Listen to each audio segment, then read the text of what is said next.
ಈ health conscious ಇಷ್ಟು ಚೆನ್ನಾಗಿರುವಾಗ ಯಾಕೆ ನಮ್ಮ ಕೆಮಿಕಲ್ ಲೆಸ್ ಸೋಪ್ ಮಾತ್ರ ಮಾರ್ಕೆಟ್ ಇನ್ನು ಬಂಬಾರ್ಡ್ ಮಾಡಲಿಲ್ಲ?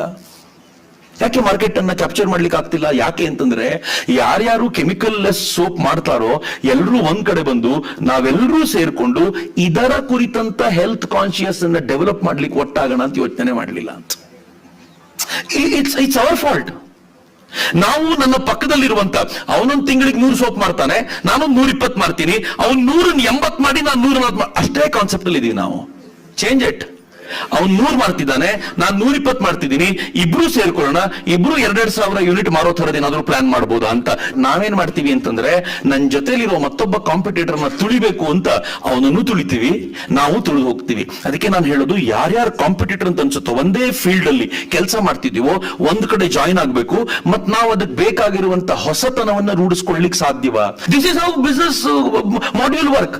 ನೀವು ಒಂದೇ ಪಾಯಿಂಟ್ ಇಟ್ಕೊಂಡ್ರೆ ಆಗೋದಿಲ್ಲ. ಸಮಾಜವನ್ನು ಅಧ್ಯಯನ ಮಾಡ್ತಾ ಅವ್ರನ್ನ ಡೆವಲಪ್ ಮಾಡುವಂತ ರೀತಿ ಇದೆಯಲ್ಲ, ಹಂಗೆ ನಮ್ ರೀಚ್ ಹಂಗಿರ್ಬೇಕಲ್ಲ. ಸೊ ಆ ರೀಚ್ ನಾವು ಇಟ್ಕೋಬೇಕು ಅಂದ್ರೆ we have to join together. ಯಾರು ಈ ತರದ ಕೆಲಸಗಳನ್ನು ಮಾಡ್ತಾರೋ ಜಾಯಿನ್ ಆಗ್ಬೇಕು, ಮತ್ತೆ ಅದಕ್ಕೆ ಬೇಕಾಗಿರುವಂತ ಒಳ್ಳೆ PR ಗಳನ್ನ ನಾವೆಲ್ಲರೂ ಸೇರ್ಕೊಂಡು ಮಾಡಿದ್ರೆ ಆಗುತ್ತೆ. ನಾನು ಒಬ್ಬನೇ ಮಾಡಿದ್ರೆ ಆಗ್ಲಿಕ್ಕಿಲ್ಲ. ಆದ್ರೆ 10 ಜನ ಸೇರಿದ್ರೆ 10 ಜನ ಇದಕ್ಕೆ ಬೇಕಾಗಿರುವ PR ಅನ್ನು ಮಾಡಬಹುದು. 10 ಜನ ಇದಕ್ಕೆ ಬೇಕಾಗಿರುವಂತ ಪತ್ರಿಕೆಯಲ್ಲಿ 4 ಆರ್ಟಿಕಲ್ ಬರೆಸೋದು ಕಷ್ಟ ಆಗೋದಿಲ್ಲ.